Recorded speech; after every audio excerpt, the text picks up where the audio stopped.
64 లక్షల జీవకణాలు అత్యంత వేగంగా తల్లిలోకి ప్రవేశిస్తే అందులో ఒకే ఒక్క జీవకణం మాత్రమే తల్లి గర్భంలోకి ప్రవేశిస్తుంది.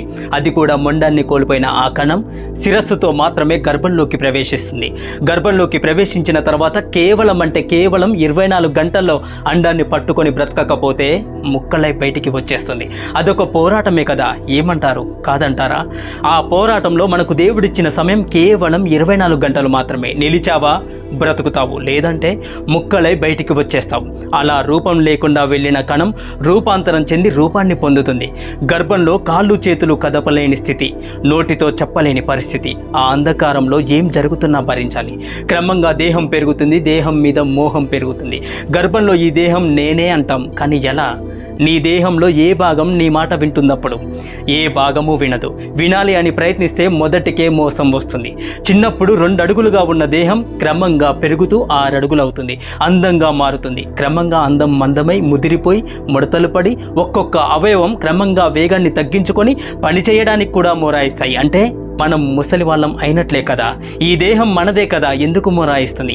ఈ దేహం మనదే కదా, ఎందుకు ఒకప్పుడున్న రూపం ఈ రోజు లేదు? ఈ దేహం మనదే కదా, ఎందుకు నీ మాట వినడం లేదు? ఈ దేహం మనదే కదా, ఎందుకు వదిలేసి వెళ్ళిపోతున్నా? ఎందుకంటే ఈ దేహం మనది కాదు, ఆత్మ మనది కాదు, ఆ పరమాత్మది. అంతేగాని ఈ దేహం నాదే, నేను శాశ్వతంగా ఉండిపోతాను అనే భ్రమకి లొంగకూడదు. ఈ భూమి మీదకి ఏ కారణం చేత వచ్చామో తెలియనప్పుడు మనకున్న బాధ్యతలను మనం సక్రమంగా నిర్వర్తిస్తే చాలు. శాస్త్రాలు ఏం చెప్పాయో వాటిని అనుసరిస్తే చాలు. ఈ సృష్టి యొక్క అర్థం ఏంటో తెలుసుకుందాం. రూపం లేకుండా తల్లి గర్భంలోకి ప్రవేశించాం. రూపాన్ని పొంది ఎన్నో మంచి కార్యాలు, చెడు కార్యాలు చేసి ఉండవచ్చు. చివరికి రూపం ధరించిన రూపం ఇక్కడే వదిలేసి వెళ్ళిపోతున్నాం కదా. అసలు మనం ఇక్కడ ఉండడానికి కారణం ఈ దేహం మనకు మన తల్లిదండ్రులు ఇచ్చిన ఒక అద్భుతమైన వరం.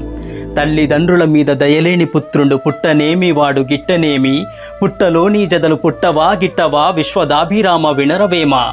తల్లిదండ్రుల మీద దయలేని కొడుకు పుట్టినా చచ్చినా ఒకటే. అలాంటి వాడు పుట్టలోనే పుట్టి ఆ పుట్టలోనే నశించే చెదపురుగు లాంటి వాడు. కాబట్టి తల్లిదండ్రులపై దయ, ప్రేమ కలిగి ఉండాలి. తల్లిదండ్రులకు వృద్ధాప్యం వస్తే వారిని పసి బిడ్డలలాగా, కన్న బిడ్డలలాగా చూసుకోవాలి. అలా చెయ్యని కొడుకు ఉన్నా లేనట్లే. తల్లిదండ్రులకు పిడికెడు బువ్వ కూడా పెట్టని వాడు బ్రతికి ఉన్నా చచ్చిన శవంతో సమానమన్నారు. హరే కృష్ణ. మీకు ఈ వీడియో నచ్చితే హరే కృష్ణ అని కమెంట్ చేయండి. Please to subscribe.